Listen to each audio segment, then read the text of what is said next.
10절까지 말씀. 에베소서 2장 1절에서 10절.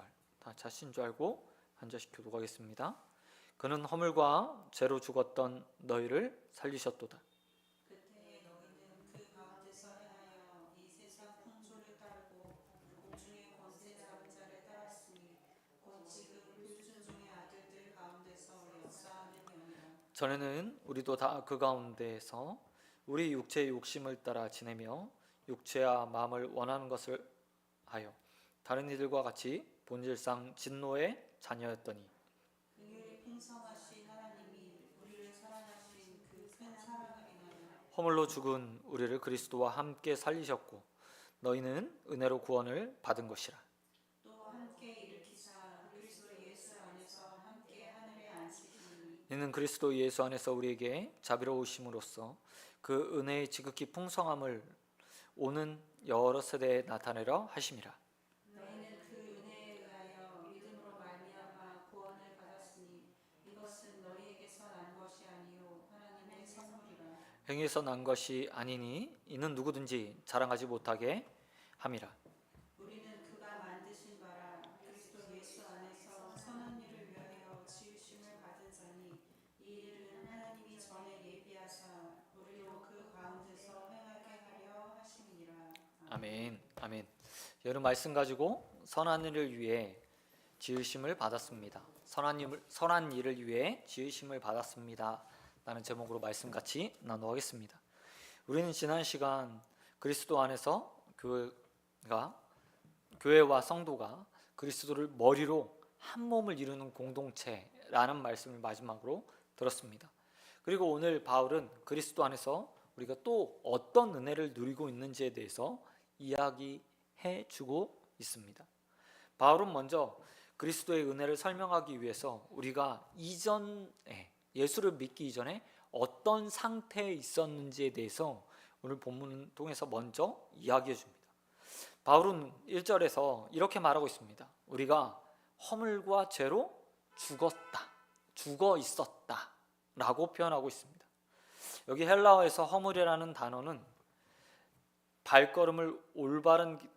발걸음으로 올바른 길에서 벗어났다. 내 발걸음이 옳은 길에서 벗어났다라는 뜻을 의미를 가지고 있습니다. 또 죄는 우리가 알고 있듯이 관역에서 벗어난 아니면 기준에 못 미치는 이라는 뜻을 가지고 있습니다. 바울이 사용하고 있는 허물과 죄, 그것이 바로 하나님께서 우리를 보시는 평가이고 모든 인생들을 바라보시는 하나님의 평가라고 말할 수 있습니다. 그런데 그냥 단순히 우리가 허물을 가지고 있다, 옳은 길에서 벗어났다, 죄로 인해서 관역에서 벗어났다, 기준에 못 미쳤다, 이 정도에서 그치지 않고 죄로 허물과 인해서 우리가 과거에 어떤 상태였다고 이야기합니까? 죽었었다 라고 선언하고 있다는 겁니다. 여러분, 여기서 말하는 죽음이라는 것은 단순히 육체의 죽음을 말하는 것이 아닙니다. 또한 우리가 생을 마치고 이후에 죽게 될 것, 미래적 사건을 이야기하지 않습니다. 바울이 본문에서 말하고 있는 죽음은 영적인 죽음을 이야기하고 생명의 근원 되신 하나님께서 멀어진 상태, 하나님께로부터 떠나 있는 상태, 이것을 바로 바울이 말하는 죽음이라는 의미입니다. 여러분, 허물과 죄로 인해서 우리가 하나님과 단절된 상태에 놓이게 되었다는 것을 보여주고 있는 거죠. 우리는 이 사실을 첫 사람이었던 아담의 모습에서 알 수 있습니다. 여러분, 아담이 에덴 동산에서 살 때 하나님과 교제하며 살았습니다. 하나님의 형상을 가지고 그는 만물의 근원 대신 하나님을 닮아서 창조적 능력을 가지고 하나님께서 만들어진 창조 세계를 경영하면서 보존하면서 산 사람이었습니다. 그런데 그의 마음 가운데 죄가 들어오고 나서부터 하나님과 단절되죠. 그 몸에 그가 가지고 있던 하나님의 형상이 깨져버리고 하나님과 단절되게 됩니다. 그리고 그 죄로 인해서 인생에게 무엇이 들어옵니까? 바로 죽음, 육체의 죽음과 함께 하나님과의 단절이라는 영적 죽음이 주어지게 되었습니다. 그리고 모든 인생들은 그 아담의 죄, 원죄를 가지고 태어나 허물과 죄를 지으면서 하나님과 지속적으로 단절된 삶, 죽어있는 상태, 생명이 그런 대신 하나님과 떨어져 영원히 죽을 수밖에 없는 상태에 놓이며 살아가고 있습니다. 바울은 그 사실을 분명하게 우리에게 보여주고 있습니다. 이전에 너희가, 예수를 알기 전에 너희가 너희의 허물과 죄로 인해서 하나님과 단절돼 있었다, 죽어 있었다 라고 선언하고 있다는 거죠. 또한 2절에서 바울은 허물과 죄로 인해서 죽어 있는 상태의 또 다른 모습을 우리에게 보여주고 있습니다. 2절에서 보면 바울이 이렇게 말하고 있습니다. 그때 너희 가운데 행하여 이 세상 풍조를 따랐고 공숭권세 잡은 자를 따랐으니 곧 지금 불순종의 아들 가운데 역사하는 영, 사단을 따랐다라고 표현하고 있습니다. 근데 단순히 이 표현은 사단을 따랐다라는 표현 그 이상의 의미를 가지고 있습니다. 다른 말로 이야기하면 종노릇한다. 사단이 너희를 잡고 흔들어 종노릇한다라고 표현하고 있다는 거예요. 여러분, 하나님과 단절됨과 동시에 우리에게 우리의 삶의 주인이 그냥 내가 되는 게 아니에요. 하나님 대신에 누가 나의 주인이 됩니까? 바로 사단이 주인이 되어 우리가 그에게 매여서 종노릇 할 수밖에 없게 됩니다. 그리고 그 불순종의 아들 뜻 가운데 역사했던 영, 공중권세 잡은 자의 뜻대로 세상 풍조, 악한 세대의 모습, 허물과 죄로 살아가는 그 모습을 따라 우리 역시도 그렇게 허물과 죄를 지으며 죽음으로 사단의 종로도 하며 살아가는 인생, 또한 불순종하는 인생으로 이 땅 가운데 살아갈 수밖에 없다고 이야기하고 있다는 거예요. 이 말은 우리가 자의적으로 무엇인가 판단하고 죄를 짓는 것이 아니라 사단에 의해서 사단의 종노릇하며 죄를 짓는다고 이야기하고 있는 것입니다. 그럼 죄와 허물과 죄로 인해서 죽음이 우리에게 찾아온 것, 그러면 사단의 책임입니까? 전부 다 사단의 책임일까요? 아닙니다. 그렇지 않습니다. 3절에서 사도 바울은 또한 이렇게 말하고 있습니다. 너희 책임도 있다. 전에는 우리도 다 그 가운데서 우리 육체의 욕심을 따라 행했다라고 말하면서 너희 허물과 죄를 짓는 이유, 또 다른 이유가 있는데 그것은 너희 주인인 사단, 거짓의 영, 불순종의 영 가운데 역사하는 그 영을 따라 사는 것뿐만 아니라 너희 안에 마음속에 있는 욕심으로 인해서 또한 죄를 짓고 있다, 허물이 생기고 있다 라고 표현하고 있다는 거죠. 여러분, 아담이 죄를 어떻게 짓죠? 사단이요 와고요 그 마음을요 흔들어요. 그리고 선악을 알게 하는 나무의 실과를 보았을 때 하와도 아담도 그것을 보며 어떤 생각을 가졌습니까? 그 마음에 하나님처럼 될 수 있겠구나, 보암직도 하고 먹음직도 하고 지혜롭게 할 만큼 탐스러웠다 라고 말하며 그 안에 욕심, 육체의 욕심이 가득해 죄를 짓는 것을 보게 됩니다. 그냥 혼자 지은 게, 사단 때문에 지은 게 아니라 그거 사단의 말에 박수를 함께 친 거죠. 손뼉을 마주친 거예요. 그리고 오늘 사도 바울이 그 모습 그대로 우리가 똑같이 이 땅 가운데 행하고 있다고 이야기하고 있죠.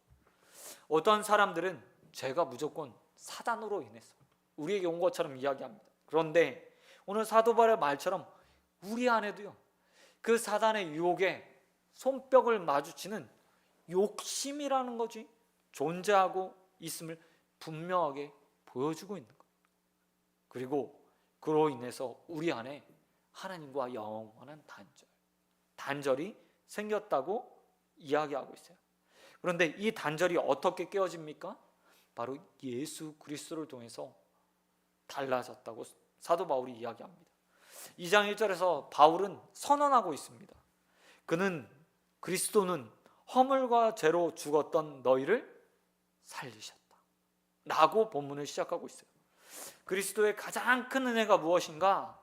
바로 우리를 허물과 죄로 인해서 죽어있던 우리를 살리신 것. 다른 말로 이야기하면 단절된 하나님과 우리의 관계를 어떻게 한 거예요? 회복시키신 것. 그것이 예수 그리스도께서 우리에게 주신 가장 큰 은혜라고 사도 바울이 말하고 있다는 거죠. 여러분, 그리스도께서 핏값을 주시고 자신의 목숨을 우리를 위해서 내어주시지 않았다면 우리는 영원히 죽어있는 상태로 이 세상의 육신의 죽음을 맞이했을 겁니다. 그러면 우리에게 무엇이 기다립니까? 바로 영원한 사막, 지옥 형벌이 기다리게 되어 있어요. 그런데 예수 그리스도께서 우리를 구원하시기 위해서 십자가에서 자신의 피를 내어주심으로써 우리에게 새 생명이 주어지게 되었다는 사실입니다. 여러분, 언제나 이 사실에 먼저 감사하는 저와 여러분 되시길 주님의 이름으로 축원드립니다. 그냥 먼 훗날 예수 그리스도께서 다시 오실 때 우리가 영원히 사는 게 아니라 지금 우리가 살게 된 거예요. 사도 바울은 확정형으로 이야기하고 있어요. 그는 허물과 죄로 죽었던 우리를 살리셨다 라고 말하며 지금 우리가 살아있다, 새 생명을 얻었다 라고 선언하고 있다는 거예요. 뿐만 아니라 사도 바울은 그리스도께서 두 번째 은혜를 우리에게 주셨다고 이야기하고 있습니다. 성도가 그리스도를 통해서 누리는 두 번째 은혜, 그 은혜 바로 6절에 기록되어 있습니다. 6절에서 사도 바울은 이렇게 말하고 있습니다. 5절 하반절에 이렇게 말하고 있습니다. 너희 은혜로 구원을 받았다라고 이야기하고 있어요. 여러분, 하나님과의 관계 회복, 다시 하나님과 관계를 회복한 새 생명, 그 출발이요, 구원의 확정이라고 또한 선언하고 있는 거예요. 이 구원이라는 말은 그냥 건져주었다 라는 의미를 가지고 있죠. 죽음 가운데서 관계 회복뿐만 아니라 우리의 영혼이, 우리의 육체가 앞으로 예수 그리스도가 오시는 날에 영원히 살 수 있는 구원을 받게 되었다고 이야기하고 있다는 거죠. 그런가 하면 마지막으로 사도 바울이 세 번째 그리스도를 통해서 우리가 얻은 은혜에 대해서 이야기하고 있습니다. 6절 말씀입니다. 우리 같이 한번 읽도록 하겠습니다. 같이 읽겠습니다. 시작. 함께 일으키사. 여기 보니까 예수 그리스도께서 예수 그리스도 안에서 우리가 어디에 앉았다고 이야기해요? 하늘에 앉아 있다라고 이야기하고 있어요. 이 이야기는 뭐냐면 예수님께서 십자가를 지시고 살아나셔서 일으키심 받아서 부활하셨죠. 그리고 나서 이 땅에서 40일간 계시면서 제자들에게 말씀을 가르친 후에 승천하셨습니다. 그리고 승천하신 후에 하나님 우편에 앉아서 이 땅의 통치자로 이 땅을 통치하고 되세요. 그런데 지금 우리가 사도 바울은 뭐라고 얘기하냐면 그리스도와 함께 이미 하늘에 앉아 있다 라고 말하고 있다는 거예요. 이 이야기는 미래적 선언이 아닙니다. 현재적 선언이에요. 다른 말로 이야기하면, 더 쉬운 말로 이야기해서 이런 의미가 담겨 있어요. 우리가 그리스도와 함께 왕적 권위를 가지고 이 세상을 통치하고 있다. 교회가 이 세상을 통치하고 있다라고 말하고 있다는 거예요. 근데 이 말을 들으면서 정말인가? 나는 의심이 들만합니다. 왜 그렇죠? 우리가 통치라고 생각했을 때 가장 먼저 떠올리는 단어, 다스린다 라고 생각하죠. 혹은 군림한다 라고 생각합니다. 그런데 교회의 모습이, 우리의 모습이 이 세상을 호령하고 다스리고 세상 위에 군림하고 있습니까? 아니에요. 실제로 봐서 아니잖아요. 그런데 사도 바울은 확정해서 이야기하고 있어요. 지금 너희가 그리스도 안에서 하늘에 앉혀져 있다. 권위와 권세를 가지고 이 세상을 다스리고 있다 라고 이야기하고 있다는 거예요. 삶과 거리가 먼 이런 이야기를 왜 사도 바울이 이야기하고 있을까요? 그것은 다스림의 형태가 다르기 때문입니다. 1장 23절에 보면 교회는 그리스도의 몸이니 만물 안에서 만물을 충만케 하시는 이의 충만이라고 표현해요. 이야기는 뭐냐면 예수님이 충만하신 분이야, 흘러 넘치는 분이야, 은혜가 충만하신 분이야, 다스림이 넘치는 분이야, 권위가 충만하신 분이야. 근데 교회가 그 그리스도를 머리로 하고 그 충만을 흘러 넘치게 세상을 향해서 표현하고 나타내고 드러내는 그런 역할을 감당한다 라고 표현하고 있거든요. 근데 그런 의미 안에서 똑같이 지금 사도 바울이 이야기하고 있는 거예요. 성도가, 교회가 그리스도를 대신해 이 땅에서 호령하고 있다. 무엇으로요? 하나님 말씀으로. 예수 그리스도의 권위를 가지고 복음을 전하고 증거하는 일에 쓰임받고 있다, 다스리고 있다 라고 이야기하고 있는 거죠. 여러분 7절에 보면 그 모습에 대해서 구체적으로 이렇게 표현하고 있어요. 이는 그리스도 예수 안에서 우리에게 자비로우심으로써 그 은혜의 지극히 풍성함을 오는 여러 세대에 나타내는 것. 이게요, 진정으로 세상에서 성도가, 교회가 세상을 다스리는 방식인 거죠. 구원을 선포하고 나누어주고 새 생명의 은혜들을 증거하는 것.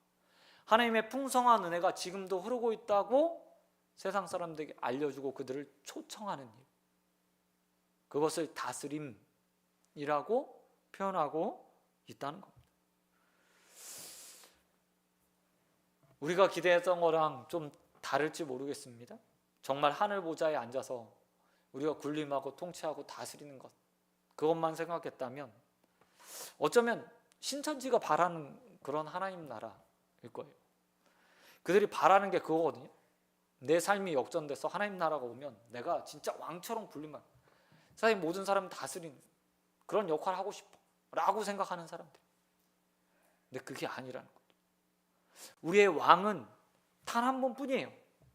예수 그리스도가 우리의 왕이 되시고 그분이 하늘 보좌에서 우리의 삶을 다스려요. 하지만 우리는 성도로서 이 땅에 살아가는 동안에 그 다스림이 나타나고 그 은혜가 세상에 충만하다, 풍성하다라는 것들을 보이며 세상에 그리스도가 지배하고 계심을 드러내는 존재, 그 역할들을 감당하는 일들을 우리가 하고 있다는 것입니다. 사도 바울은 이것이요, 은혜라고 이야기하고 있어요. 그리스도께서 우리에게 주신 은혜. 저와 여러분이 이 세 번째 것을 참 은혜로 받는 자들이 되길 소원드립니다. 사실 삶을 보면 내가 다스리는 자가 맞아? 라고 생각할지 모르겠어요. 하늘에 앉혀서 내가 지금 통치하고 있는 자가 맞아? 내 삶이 이것뿐이 되지 않는데, 내 삶의 영역이 이것밖에 되지 않는데, 내 말의 영향력이 이것밖에 되지 않는데 라고 생각하실지 모르겠습니다. 그러나 주님께서 말씀하세요. 너희가 이미 그리스도 안에서 그리스도와 함께 하나님 우편에 앉아있다. 이 사실들을 믿고 그 풍성한 은혜를 누리는 저와 여러분이 되시길 우리 주님 예수 그리스도의 이름으로 축원드립니다. 또한 마지막으로 사도 바울은 한 가지 더 우리에게 귀한 사실을 증거해 주고 있습니다. 그것은 구원이 다 하나님의 선물이라고 가르치고 있다는 겁니다. 여러분, 우리가 지극한 풍성한 은혜들을 누리고 구원을 받았고 그리스도와 함께 하나님 우편에 보좌에 앉아서 그곳에서 다스리는 게 영광을 누리게 되는데, 사도 바울은 그 모든 것이요 다 하나님의 은혜의 선물이라고 이야기하고 있다는 거예요. 심지어 8절 말씀에 보면 이렇게 말하고 있어요. 너희는 그의 은혜에 의하여 믿음으로 말미암아 구원을 받았으니 이는 너희에게서 난 것이 아니요 하나님의 선물이라. 이야기는 뭐냐면, 야, 너희가 믿게 되었어. 그것도 하나님의 은혜. 믿어서 구원 받았어. 그것도 하나님의 은혜야 라고 말씀하시는 거예요. 그런데 많은 사람들이 오해를 합니다. 마치 나의 구원 받은 것이 내가 하나님께 믿음을 보여서, 하나님과 요즘 말하면 거래 계약이 잘 맺혀져서 구원받은 것처럼 생각해요. 하나님이 나에게 구원을 주시고, 아니, 내가 하나님께 믿음을 보이고 그 믿음으로 인해서 내 믿음을 보시고 하나님께서 나를 구원해 준 것처럼 생각해요. 근데 오늘 사도 바울이 그렇게 이야기하고 있지 않아요. 믿음도 하나님의 은혜, 구원도 하나님의 은혜라고 이야기하고 있다는 거죠. 왜 사도 바울이 이렇게 우리의 구원을 이야기합니까? 그것은 우리가 자만하고 교만하지 않게 하기 위해서입니다. 뿐만 아니라 우리의 삶에 있어서 우리가 하나님께서 주시는 풍성한 은혜들을 다음 세대에게 온전하게 증거하는 사명을 잘 감당하기 원해서요. 하나님께서 인생을 얼마나 사랑하십니까? 그런데 그 하나님께서요 우리에게 귀한 사명, 먼저 된 우리에게 귀한 사명을 주셨어요. 이게 뭐냐면 그리스도의 풍성한 은혜를 다음 세대에게 알리는 사명, 전하는 사명을 주신 거예요.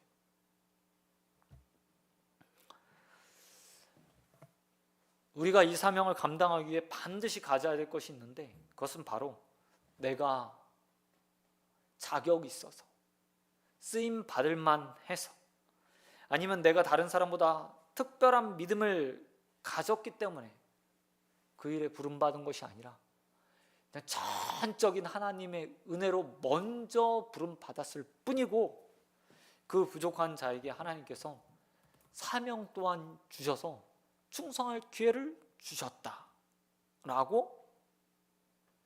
믿게 하기 위해서, 그리고 그렇게 사명을 감당하기 위해서 우리에게 구원과 믿음을 허락해 주신 것을 사도 바울이 이야기하고 있는 거예요. 여러분, 우리의 행위로서는 순종할 수 없어요. 사도 바울이 이야기했던 것처럼 우리는 불순종의 아들, 불순종의 자녀로 살아온 자들입니다. 끊임없이 사단에게 매여 있어서 죄와 허물과 죄로 죽을 수밖에 없었던 자들이에요. 그럼 우리를 하나님께서요 불쌍히 여겨주셔서 우리에게 믿음을 허락해 주십니다. 그리고 우리를 구원해 주셨어요. 뿐만 아니라 그 하나님께서 구원과 함께 사명도 함께 주셨습니다. 그리스도의 풍성함을, 그 은혜를 다음 세대를 향해서, 안 믿는 자들을 위해서, 또 오는 다음 세대를 향해서 증거하는 자들이라고 우리에게 사명도 주셨어요.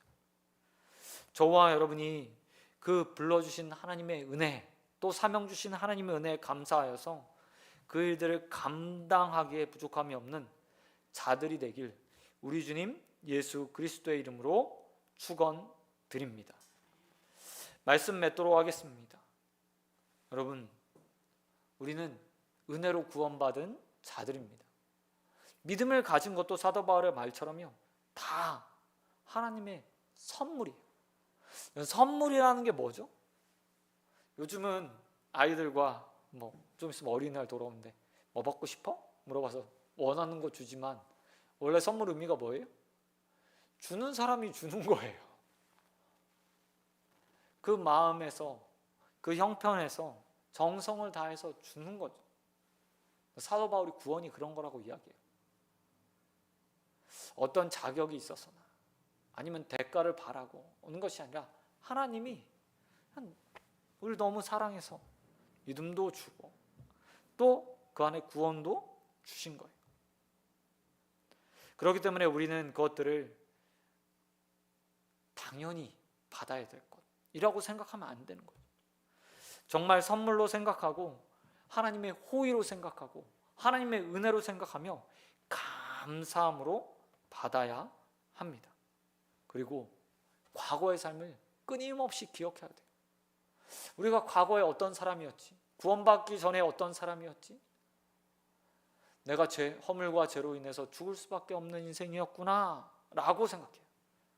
그런데 자꾸요 그걸 잊어버려요. 그러면서 주님 앞에 이야기하죠. 주님, 내가 그래도 주님 앞에 시간도 드리고 물질도 드리고 마음도 드렸는데 어떻게 나에게 라고 이야기해요. 여러분, 그렇게 살아가면 영원히 하나님께서 주신 사명들이요 감당할 수 없어요. 그저 불평과 원망으로 살아가다가 인생 맞추게 되는 거예요. 그리스도께서 우리에게 주신 그리스도 안에서 하늘 보좌에 앉으신 권위와 권세들을 가지고 세상을 향해서 구원을 선포하고 그들을 초대하고 권위 있는 하나님 말씀으로 그들을 훈계하고 가르치고 교훈할 수 없는 인생이 되는 거예요. 그러기에 먼저 우리의 인생 가운데 내가 은혜로 구원받았습니다 라는 사실들을 깨닫고 주님께서 주시는 은혜들을 온전하게 누리는 저와 여러분 되시길 우리 주님 예수 그리스도의 이름으로 축원드립니다. 이 시간 기도하도록 하겠습니다. 하나님 아버지 감사합니다. 허물과 죄로 죽을 수밖에 없는 우리들을 그리스도의 핏값으로 사서 구원해 주시고 또 그 구원 가운데서 영원한 생명을 얻게 하신 하나님 너무나 감사드립니다.